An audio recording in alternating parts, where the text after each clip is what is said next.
अब संविधान पवित्र दस्तावेज है, ऐसा देश के प्रधानमंत्री आज कहते हुए दिखाई दिए। तो इसको किसमें शक कहाँ है? इसमें बिल्कुल ठीक बात है। इसमें कैसा हो सकता है? मतलब इसमें तो कोई किसी को ना इत्तेफाकी हो ही नहीं सकती। सब इस बात पे कॉमन ग्राउंड पर हैं। आपको नहीं लगता कि पवित्र दस्तावेज है? संविधान इस देश की शक्ति है। संविधान इस देश को आज, पहले और आने वाले समय में हमेशा संविधान से ये देश चलता रहेगा। मुझे नहीं लगता किसी को कोई परेशानी होने की आवश्यकता है। आदरणीय प्रधानमंत्री जिस संगठन से आते हैं, आरएसएस से, वो संगठन तो मानता ही नहीं संविधान को। वो कहता है इसकी समीक्षा होनी चाहिए। आरएसएस कहता है कि ये संविधान दरअसल हमारा मूलभूत सिद्धांतों को प्रतिबिंबित ही नहीं करता भारत के। हम तो अल्पसंख्यक, माइनॉरिटी, जिनको आरक्षण मिलता है, अल्पसंख्यकों को, पिछड़ों को, दलितों को, हम तो मानते ही नहीं इसको। अभी 10 मिनट पहले गरिमा जी कह रही थी कि कहीं ऐसा तो नहीं है कि पूर्व की बातों की बात करके हम जो है भविष्य की चिंताओं को और आज की चिंताओं को खत्म कर रहे हैं, उसके बारे में बात नहीं करते। अभी आप एकदम तुरंत पीछे पहुंच गए। आदरणीय प्रधानमंत्री जी ने पंच तीर्थों के लिए जिस तरीके से उनको रिकॉग्नाइज करके चीजों को आगे बढ़ाया, पंच तीर्थ को और आगे बेहतर किया, उसको कहीं ना कहीं दिव्य और भव्य आदरणीय प्रधानमंत्री जी ने बनाया। और संविधान दिवस, वो भी आदरणीय प्रधानमंत्री जी ने ही उसको सेलिब्रेट करने का वो शुरू किया और 26 दिसंबर 2015 को जो है 26 नवंबर 2015 को शुरू किया। और उस समय यही कांग्रेस वाले थे जो बाइकआउट करके संविधान से, संसद से वॉकआउट कर गए थे। यही वो लोग हैं जो विरोधी हैं। तो वर्तमान की बात कर ले शिवम। बिल्कुल, मैं तो वर्तमान की कर रहा हूं। आपको ये वर्तमान छोड़ दीजिए। आपके सुदर्शन को, संघ प्रमुख को ऑन नहीं करना चाहते बीजेपी के प्रवक्ता, छोड़ दीजिए। ये तो मैंने कहा ही नहीं। नहीं, आपने अरे आपने कहा कि भाई अभी आज डिस्कस करेंगे आज, तो मैंने कहा कि ठीक है भाई, आप ही की बात को मैं आगे लेकर बढ़ रहा हूं। आप कह रहे हैं कि नहीं, प्रवक्ता ऑन नहीं करते। मैं ताजा इतिहास डिस्कस कर रही हूं शिवम। आइए। आपके 6 बार के लोकसभा सांसद अनंत हेगड़े कहते हुए अभी साल भर पहले दिखाई दिए कि हम तो सत्ता में इसीलिए आए क्योंकि हमें संविधान बदलना है। अच्छा, हाँ, उन्होंने बिल्कुल ठीक कहा। मैं तो कहता हूं उन्होंने बिल्कुल ठीक कहा। और हमें इस देश के महत्वपूर्ण कदमों के लिए जरूर चीजों को बेहतर करने की आवश्यकता है, जैसे कि ओबीसी को संवैधानिक दर्जा देना है। उसके लिए अगर कोई अमेंडमेंट की आवश्यकता है, करेंगे हम।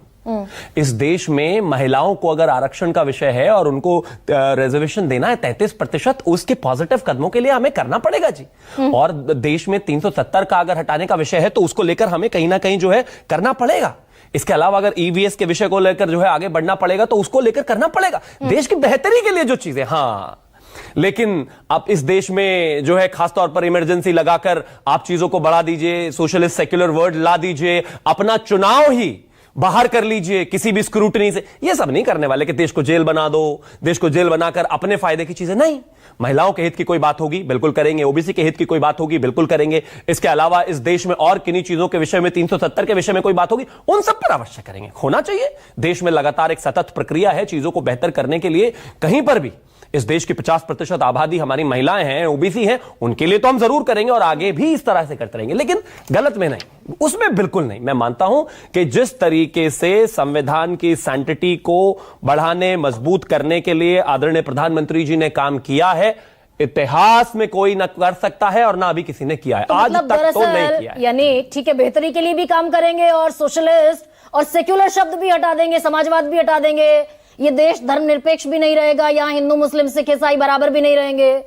धर्मनिरपेक्षता हटी तो वही सब कुछ होने वाला है। फिर ये कर देंगे ना, मतलब इमरजेंसी से पहले मेरा देश बोले कहते हुए दिख रहे हैं। इमरजेंसी से पहले मेरा देश सेक्युलर या सोशलिस्ट नहीं था क्या? क्या वो शब्द आने के बाद ही सेक्युलर और सोशलिस्ट हुआ? क्या इन दोनों शब्दों पर विषय और बहस नहीं हुई थी कॉन्स्टिट्यूएंट असेंबली में? क्या केटी शाह, जवाहरलाल नेहरू जी और स्वयं अंबेडकर जी ने इस विषय पर जो है क्लैरिटी नहीं रखी थी कि वो नहीं होने चाहिए थे? तो क्या इस देश में इमरजेंसी से पहले वो शब्द थे? नहीं थे भाई। मेरे देश की महान शख्सियत थी कॉन्स्टिट्यूएंट असेंबली में, उन्होंने नहीं लिया। धर्मनिरपेक्षता और समाजवाद संविधान में नहीं रहने चाहिए ना। मैं कौन होता हूं ये कहने वाला? मैं तो मेरे देश के, अरे मैं तो अपने देश की महान जो विभूतियां रही हैं, चाहे वो जवाहरलाल नेहरू, चाहे वो केटी शाह, चाहे वो अंबेडकर जी, चाहे वो तमाम लोग कॉन्स्टिट्यूएंट असेंबली में रहे हो, चाहे जोगेश्वर नाथ मंडल का विषय रहा हो, जितने भी हैं, उन सब से डिस्कशन करने के बाद इस देश में संविधान की जो है स्थापना हुई, चीजें लेकर आगे बढ़े। वो इसके समर्थन में नहीं थे। शिवम त्यागी मामूली सा आदमी है, ना वो संविधान सभा में था ना। शिवम, ठीक है,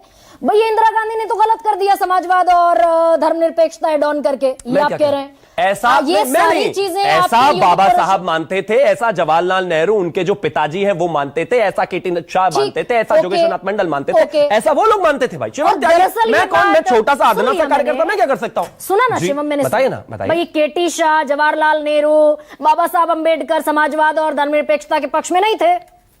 इंदिरा गांधी ने, आपको लगता है कि ये देश धर्मनिरपेक्ष कभी नहीं था? सवाल पूछना मैं भी तो वही कह रहा हूं। आपको लगता है कि जब तक प्रीएम्बल ऑफ कॉन्स्टिट्यूशन में जब तक सोशलिस्ट और सेक्युलर शब्द नहीं है, क्या ये देश नहीं था सोशलिस्ट और सेक्युलर? तो मान रही हूं भाई, खत्म हो जाती है। तो ये तो चर्चा ही कोई सवाल ले लीजिए शिवम त्यागी। ये सारी दिक्कत आपके युग पुरुषों को, अटल बिहारी वाजपेयी, आपके जो फाउंडर हैं जो आपकी पार्टी के बीजेपी के, जिन्होंने संविधान लिखा, ना अटल बिहारी वाजपेयी को ये समझ में आया, ना लाल कृष्ण आडवाणी को समझ में आया, ना बाकी तमाम लोगों को, ना मुरली मनोहर जोशी को समझ में आया।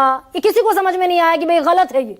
क्या मैंने कहा ना, ये गलत का विषय ही नहीं है। मेरे देश की विभूतियां जिन्होंने कॉन्स्टिट्यूएंट असेंबली में इस पर बहस की, उनका रेफरेंस ले लीजिए। ये तर्क ही गलत है। क्या आपको गलत लगता है क्या? अरे गलत और सही का विषय नहीं है। जो बाबा साहब के संविधान से अगर ये देश चलता है तो उन्होंने जब किसी बात को लेकर कहा तो उसको माना जाना चाहिए। तो अगर जवाहरलाल नेहरू ने कहा तो माना जाए। हटाना लगाने का विषय ही नहीं है। गजब बात हो गई, हटा दीजिए। शिवम सवाल लीजिए। अरे हर 10 सेकंड में सवाल लीजिए, सवाल लीजिए। बदतमीजी यहाँ करने की जरूरत नहीं है। नहीं, कोई नहीं कर रहा है। बदतमीजी, कोई बदतमीजी नहीं है। मैं दूर बैठा हूं, शांति से बात करो। आप क्या कर बात कर रहे हो? नहीं, 10 सेकंड में अगर ऐसे ही बोलेंगे तो जवाब मिलेगा। सॉरी, कोई बदतमीजी नहीं है। कौन तालियां बजा रहा है? कोई मखौल नहीं उड़ा रहा है। नहीं, हर 10 सेकंड में मखौल डिबेट का आप उड़ा रही है, बार-बार बीच में रोके।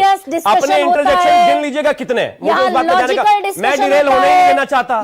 गरिमा सिंह, गरिमा सिंह डिबेट का विषय नहीं है। आप पर डिबेट करके मुझे अपना समय व्यर्थ नहीं करना। मैं बाबा साहब पर समय नहीं बुलाया। मैं बाबा साहब पर डिबेट कर रहा हूं ना, बेहतर है। मैं आपसे लड़कर अपना समय बर्बाद नहीं करना चाहता। आपको व्यर्थ करना, पर्सनल फुटेज लेनी है, लीजिए, मुझे नहीं देनी। मैं बाबा साहब पर बिल्कुल बजाऊंगा। मैं जिस भी तरीके से करूंगा, कृपया करके धन्यवाद। मुझे डिबेटिंग स्टाइल ना सिखाएं, अपना अपने पास रखें। धन्यवाद। आप नहीं बताएंगे मुझे सेंसिबिलिटी क्या होती है। हर 10 सेकंड में बोलने वाली महिला कह रही है कि सेंसिबल रही है। Thank you. जाइए आप शिवम त्यागी जी, सेंसिबल डिस्कशन करते हैं। मुझे आप नहीं बताएंगे ना भाई, कमाल बात हो गई। आपकी सेंसिबिलिटी सबको पता है। कृपया करके आपसे निवेदन है, आप मुझसे डिबेट करें। मैं आपसे पर्सनली बहस करना जाना ही नहीं चाहता। बाबा साहब पर जब बहस हो रही हो, गरिमा सिंह, कोई अर्थ नहीं है आपको डिबेट करने का। धन्यवाद। रुकिए, बताइए। श्याम तिवारी, नहीं रुक जाइए आप शिवम त्यागी। अच्छा, ऐसा है? हाँ बिल्कुल, रुक जाइए, फिर से क्लियर कर देती हूँ। करिए। सेंसिबल डिबेट के लिए आप यहाँ आमंत्रित हैं। सेंसिबली डिबेट कीजिए। सवाल मैंने बहुत साधारण सा पूछा आपसे। हर 10 सेकंड में, हर 10 सेकंड में सवाल पूछा जाएगा। हर 10 सेकंड में 45 मिनट तो तरीका भी मेरा ही होगा। तो भाई आपका नहीं होगा। 10 सेकंड में, हर 10 सेकंड में सवाल अपने लिए पूछते हैं क्या? गलती से नहीं, अपने लिए सवाल पूछते हैं, अपने आप सुनने के लिए। मोरारजी देसाई की सरकार में अटल बिहारी वाजपेयी भी मंत्री थे, लाल कृष्ण आडवाणी भी मंत्री थे। जवाब लेने की हिम्मत रखिए। 2 संविधान संशोधन किए, धर्मनिरपेक्षता और कुछ नहीं हो सकता। समाजवाद शब्द क्यों नहीं हटाया गया? बड़ा साधारण सा सवाल और बड़ा सिंपल सा जवाब है कि उनके विरोध में बाबा साहेब अंबेडकर थे, उनके विरोध में नेहरू जी थे, उनके विरोध में कॉन्स्टिट्यूएंट असेंबली ने पूरा रेजोल्यूशन रखे, तभी वो वहां पर नहीं थे। गजब बात हो गई। अभी आपको जवाब आपको समझ नहीं आता तो मैं क्या करूं? आप अपने तरीके से इसको इंटरप्रेट करिए। समझाइए तो सही, समझाइए। मैंने कहा ना, इस देश की कॉन्स्टिट्यूएंट असेंबली में जब इन सब दोनों शब्दों पर चर्चा हुई तो सब चर्चा के बाद ही इन दोनों शब्दों को संविधान प्रीएम्बल ऑफ कॉन्स्टिट्यूशन से बाहर रखा गया। ठीक, बहुत सीधी बात है। मुझे तो नहीं लगता इसमें कुछ मैंने ऐसा एलियन बोल दिया जो आप नहीं समझ पा रहे हैं। शिवम, आपने ये जो कहा भाई कॉन्स्टिट्यूएंट असेंबली में चर्चा हुई, सहमति नहीं बनी, इसलिए बाहर रखा गया जी, यहां तक ठीक है। अब मुझे ये बात बताइए भाई, इंदिरा गांधी ने 42वां संविधान संशोधन किया इमरजेंसी के बाद, दोनों शब्द इंड्यूस कर दिए। बिल्कुल कर दिए। दत्तात्रेय होसबोले कह रहे हैं दोनों शब्द नहीं होने चाहिए।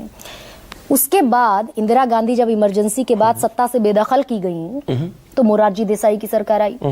उन्होंने 43वां संविधान संशोधन किया, 44वां किया। उसके बाद भी संविधान संशोधन हुए, उसमें अटल बिहारी वाजपेयी भी थे, लाल कृष्ण आडवाणी भी थे।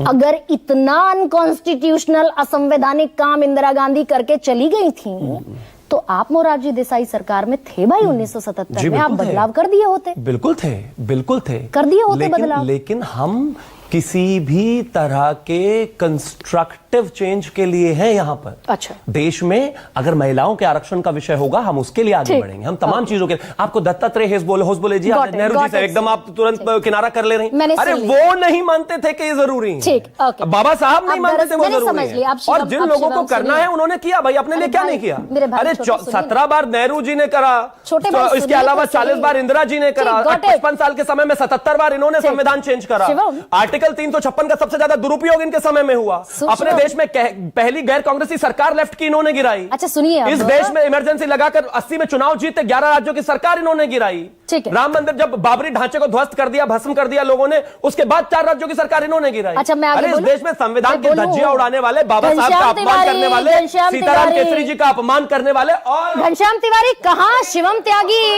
त्यागी कह रहे हैं भाई सबसे ज्यादा 356 का बेजा इस्तेमाल किया। हालांकि वो जवाब मेरी बात का नहीं दे पाए। भाई इतना अगर गैर संवैधानिक था, बदल दिए होते 77 में ना बदलते, वीपी सिंह की सरकार में बदलते, 96 में अटल बिहारी वाजपेयी आए तब बदल दिए होते, 99 में आए तब बदल दिए होते, 2014 में आए तब बदल दिए होते, 19 में आए तब बदल दिए होते। खैर, all different story all together.